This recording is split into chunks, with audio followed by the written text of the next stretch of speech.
What's up everybody, I'm Jack, welcome back to the channel. Today I'm going to be talking about the question that I've been getting so much recently and over the past couple months, and it's kind of one of those things where some people knew, some people didn't. So today I'm just going to finally be addressing it, putting it out there for everyone to see, and where this channel is kind of going to be going from here. So without further ado, I'm going to be talking about why I quit airsoft. So this, I could go on for hours and hours talking about this, but I'm gonna try to make this as quick as possible. It comes down to a few main things, so I'm just gonna dive right into it. So the first main thing is I found that the community is really toxic out there, like really toxic. There were cases, I don't even know how to describe it, where I would just do something with no ill intent. Like I would just say something or post something and I would just get hate for it for no reason. And if you're joining me and you didn't even know I was in the airsoft scene, I had a decently large page with around 10,000 followers, played at Miami Airsoft, which I'll be getting to that in a couple minutes anyway. I would get like hate and people would attack me for no reason at all. And I would tell them, I'm like, what the f are you doing? Like, it's airsoft. And it was just like really stupid that people took it that seriously.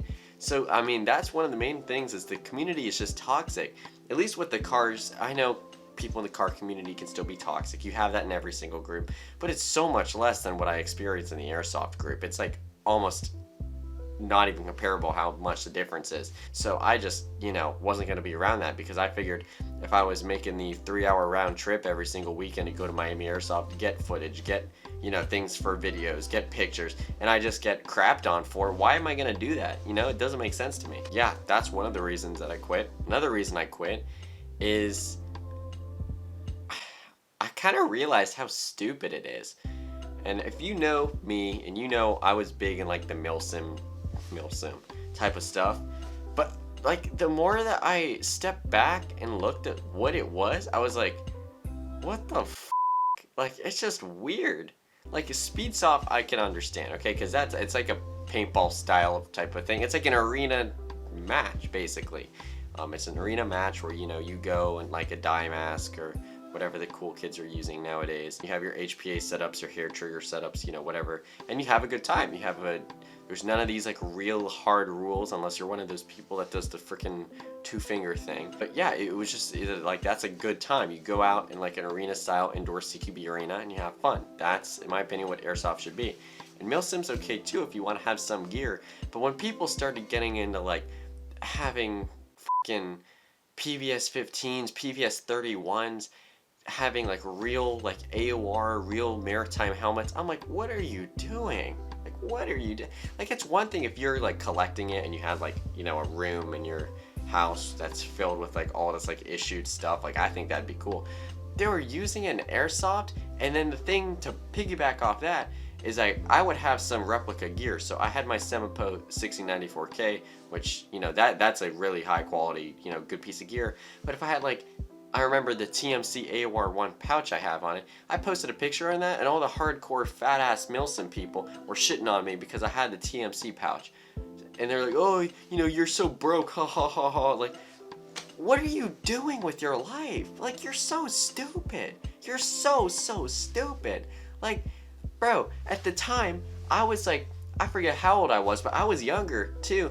And I'm like, what, you want me to afford a Eagle Industries Cry? I don't even know what the fuck you want me to have. Look, I was happy with it. I was posting pictures for maybe people in the same budget as me, or just people that want to enjoy what I'm posting, could enjoy what I'm posting, because that's just, entertainment. That's what my job was. And I get crapped on by these people that, have a 1999 Honda Civic, but then, they shit on me because I have a replica AOR1 pouch. Oh, big whoop. I'm sorry my dick isn't as big as yours. The next thing is the whole, I don't even know what you call it, social justice movement? I don't know. But it was the whole women in airsoft thing. Now I know people are going to call me misogynist. People are going to, if this video happens to go on one of those airsoft news sites or someone finds it or something, I'm going to get a bunch of fucking feminazi female airsofters shitting on me. But it was just stupid. They're like the fucking women in airsoft patches, and they're like women empowerment and all this bullshit. I'm like, no one cares. You act like you're advocating for like women to have like real combat roles in the military. It is airsoft. Airsoft. No one's, you don't go to, I don't go to Miami Airsoft, you know, let's say with like my girlfriend, if I had one, but I don't. Let's say I go to Miami Airsoft with my imaginary girlfriend. They're not going to go up to her and be like, oh, sorry, you're a girl, you can't play. What? No, that doesn't happen. They were on some like fucking power trip saying, oh, they would just keep shooting us and they would play unfairly just because they saw we were women. No, I think you're just being fucking paranoid. That happens to everybody. So then when I would call them out on their bullshit with that and just be like, leave each other the fuck alone and just play the game, they were like, oh, look at him. He's not, you know, wanting women equality, women in airsoft. Bruh, it's airsoft. We all look like a bunch of fucking nerds when we play anyway, okay? You're not cool. You're not. I don't even know what that was, okay? So that was another reason I got pissed and I left, because it's like, no one cares. Literally nobody cares. Airsoft community, which is so small in scope with everything, every other type of hobby in the world, nobody cared. The next thing would probably have to be people calling me out at the airsoft field, which kind of goes back to the whole women in airsoft thing. Like, just because you're a woman doesn't mean that people treat you unfairly, because even though I only had like, I think 2,000 subscribers when I was like regularly going to Miami Airsoft, people still recognize me, which is really cool. People would come up to me, especially when I brought the Halo assault rifle, which I actually have down here, and it's going on my wall actually. When I would bring that, people would be like, you know, yo, can I take a picture? I've seen your videos. So that was cool to me. It's like, I don't care if you think I'm popular or whatever. It's just cool to talk to and meet new people and make friends. But the issue I had was when people would start calling me out and saying, oh, you overreacted with this. You overreacted with that. You did this, that. Like, bruh, what do you think YouTube is? Like that one, the one video with the referee, like, grabbed my arm or whatever. Yes, it wasn't clickbait, because he actually did that, and people, that's the thing, people are saying, oh, it's clickbait, you're doing all this. Everything in the title that I put in the title happened to me. So it's like, at least I'm not f***ing David Dobrik posting some bullshit and then, you know, putting the title with that has like nothing to do with, you know, it's completely like unrelated, and people just try to call me out on bullshit that didn't even like happen. I didn't even, you know, do, not even intentionally, because there was nothing wrong with it.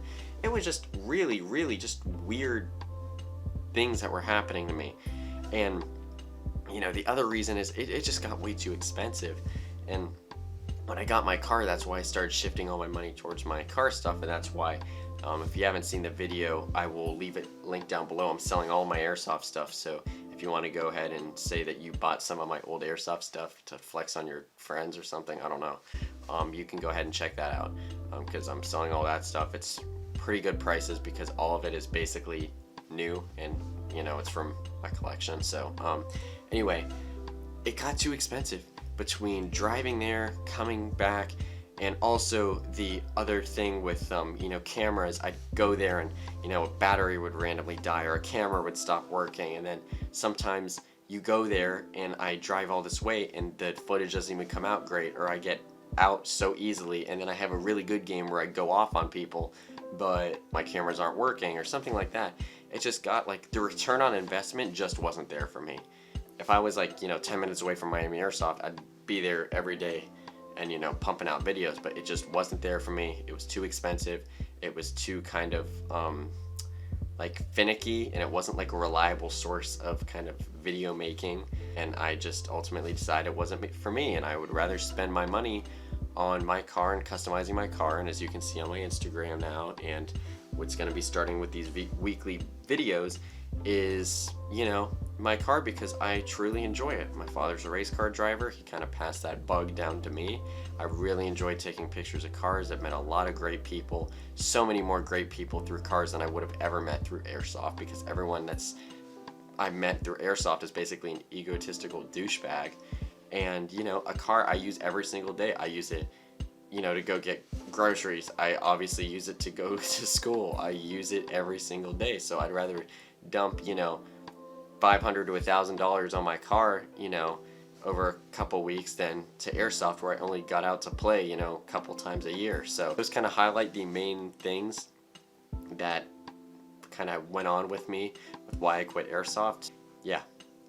until the next vlog slash me sitting down talking about things, I'm Jack, and I'll see you in the next one.